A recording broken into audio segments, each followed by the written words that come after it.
Étymologiquement, le mot terre est issu du latin terra, qui signifie à la fois le globe terrestre, le seul support de vie terrestre, un matériau de construction ou encore une parcelle qui appartient à une personne.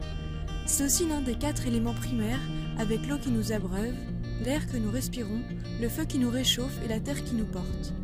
La mythologie grecque l'a même érigée au rang de divinité, avec Gaïa, déesse de la terre, considérée comme l'élément primordial d'où sortent les racines divines. La terre est une source de vie, donc la vie de l'homme ne peut se concevoir sans la terre.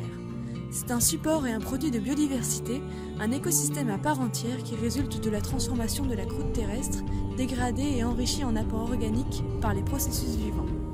La terre est donc par essence un matériau évolutif en mouvement. Or, l'homme contribue aujourd'hui à déplacer des milliards et milliards de tonnes de terre par an, ce qui entraîne des reconfigurations des sols et de leurs usages, ainsi que de nos représentations de la terre. Rappelons que les premiers hommes sont issus du croissant fertile en Mésopotamie. D'après le géographe Augustin Berck, auteur de l'ouvrage Œcumène, la sédentarité et la constitution des premières villes, généralement construites en terre, est alors provoquée par la mise en culture des terres, puis par le stockage des récoltes à proximité. L'homme est donc dans une relation de dépendance à la terre, tout d'abord de nature agricole, puis économique et politique, avec l'émergence de la propriété terrestre et de la notion de territoire. La terre nourricière et bienfaitrice, qui lui offre également des murs pour se protéger, devient alors source d'enrichissement et donc de concurrence, voire de conflit entre les hommes. Ces usages se diversifient et aujourd'hui, la terre n'est plus seulement cultivée ou utilisée pour bâtir des logements, mais elle est aussi utilisée pour construire des routes, des infrastructures lourdes, des espaces verts, des polders. Non seulement sous nos pieds, on la retrouve tout autour de nous.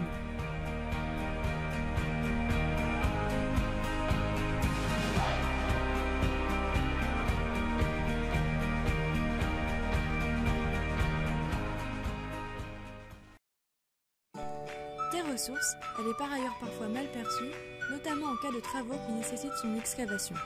En effet, dans le Code de l'environnement, une terre excavée retirée de son site est considérée comme un déchet et doit être traitée comme telle. Certes parfois polluée, certaines terres nécessitent des traitements de dépollution extrêmement onéreux. Ainsi, en 2010, le coût de réhabilitation des sites et sols pollués en France était d'environ 470 millions d'euros selon l'ADEME. Un autre obstacle correspond à la gestion des terres excavées. La plupart du temps, ces matériaux finissent en décharge alors qu'ils sont valorisables et recyclables. Pour 2,8 millions de tonnes de terre mises en décharge en Bretagne en 2012, 23% pourraient ainsi directement être utilisés pour construire des logements. Mais le principal frein à une gestion optimale des sites et sols pollués, et notamment des terres excavées, est l'absence de loi sur les sols. Un guide des bonnes pratiques, élaboré par le Bureau de recherche géologique et minière, ainsi que par l'Institut national de l'environnement industriel et des risques, a toutefois été publié fin 2017 pour encourager la réutilisation de ces terres. En application provisoire pour une durée d'1 an, ce document doit permettre d'établir un retour d'expérience. Cette problématique des terres de déblai commence donc à être envisagée à l'échelle locale, avec des entreprises BTP qui commencent à réutiliser leurs terres sur site et à diminuer les coûts de transport de celles-ci. Sur Rennes Métropole, de nombreuses opérations d'aménagement sont en cours et certaines commencent à s'interroger sur un usage plus rationnel et efficient des terres excavées. Ainsi, sur la plaine de Beau, certaines terres sont utilisées pour construire des digues sur site. Sur la commune d'Orgères, la terre reste au maximum en réemploi sur la commune pour construire des sites de loisirs. Par ailleurs, les terres extraites par le tunnelier du métro au niveau de la Courouse sont ensuite réemployées sur des réseaux lourds comme la LGV. Au sud-ouest de Rennes, les communes de Saint-Jacques, du Reux, de Chavagne, de Mordel et Le Verger, que nous allons désormais étudier plus précisément, sont des territoires de biodiversité de par leurs nombreux étangs et réserves végétales irrigués par la vallée de la Vilaine.